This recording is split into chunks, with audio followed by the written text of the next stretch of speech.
From seeking to being, the end of the spiritual chase. There is a quiet truth that most people will spend their entire lives avoiding. You are not lost.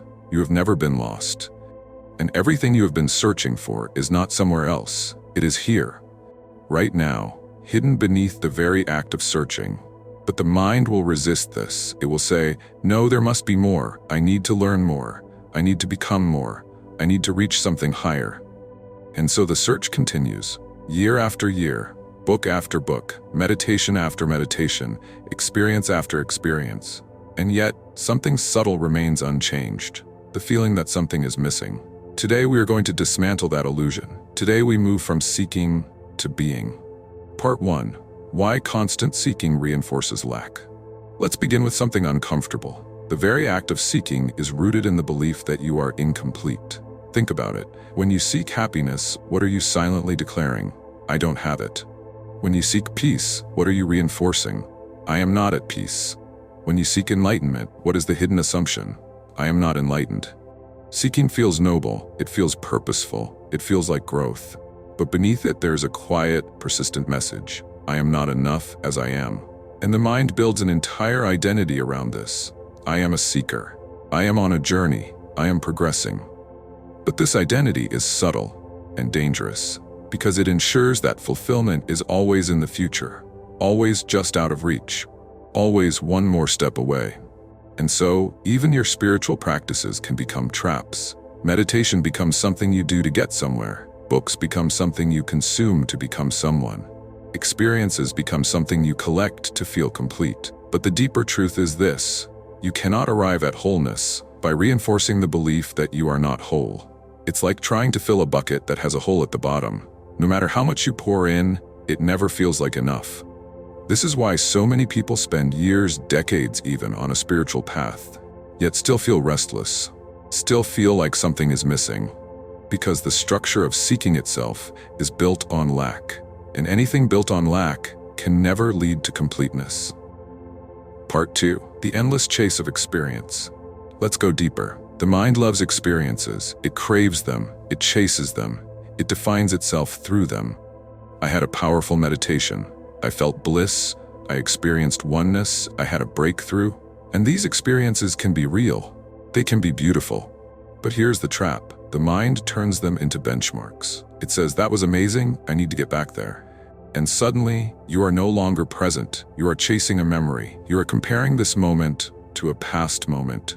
And this moment always loses, because the mind edits the past. It beautifies it. It exaggerates it. And so what happens? You sit to meditate, not to be here, but to recreate something that already happened. You live your life, not to experience it directly, but to chase a feeling you once had. And this creates a subtle form of suffering, because now the present moment is never enough. It is always being measured against something else. This is the addiction to experience, and it is one of the greatest obstacles on the path. Because truth is not an experience. It is not something that comes and goes. Anything that comes will go. Anything that begins will end. So if what you are chasing can disappear, it cannot be what you truly are. Part 3. Recognizing that what you seek is already here. Now we arrive at the turning point. If seeking reinforces lack and chasing experiences keeps you trapped in time, then what is the alternative? The alternative is recognition, not achievement, not attainment. Recognition. A simple, direct seeing what you are looking for is already present, but it is overlooked. Why? Because it is too close, too obvious, too simple. Right now, as you are listening to these words, there is an awareness in which the words are appearing. That awareness is not trying to become anything. It is not lacking anything. It is simply here. Before any thought arises, before any emotion appears, before any desire is felt, there is awareness, silent, open, unchanging. You don't create it, you don't maintain it, you don't improve it. It is already present, and it has always been present. Even in your confusion, even in your seeking, even in your suffering. This awareness is not something you will find in the future, because it is the very thing that is aware of the future. It is not something you lost in the past, because it was present in every past moment. It is what you are, not conceptually, not intellectually, but directly. And the moment this is seen not as an idea but as a living reality, something shifts. The search begins to dissolve. Part 4. The simplicity the mind resists. Now here's where many people struggle, because the mind does not like simplicity. It wants complexity, it wants steps, it wants systems, it wants something to do. Because doing gives it a sense of control. But being requires no effort. And that feels uncomfortable. The mind says, this can't be it. It's too simple. I must be missing something, and so it goes back to seeking, back to searching, back to chasing. But the truth does not become more true through complexity. It remains simple. You are aware. That is it. You are not trying to become aware. You are not practicing awareness. You are awareness. Even when you are distracted, awareness is present. Even when you are thinking, awareness is present. Even when you are lost in emotion, awareness is present. So the question is not, how do I become aware? The question is, can I notice what is already here? And this noticing is not effort. It is not concentration. It is not control. It is a gentle recognition, like realizing you were holding something in your hand the entire time. Part 5. Resting in awareness, instead of chasing experiences. So what does it mean to rest in awareness? It means you stop trying to manipulate your experience. You stop trying to create a specific state. You stop trying to get somewhere. And instead, you allow everything to be as it is. Thoughts come, let them come. Emotions arise, let them arise. Sensations move, let them move. And you remain as the space in which it all happens. You are no longer entangled, you are no longer resisting, you are no longer chasing, you are simply here. This is not passivity. This is not indifference. This is clarity.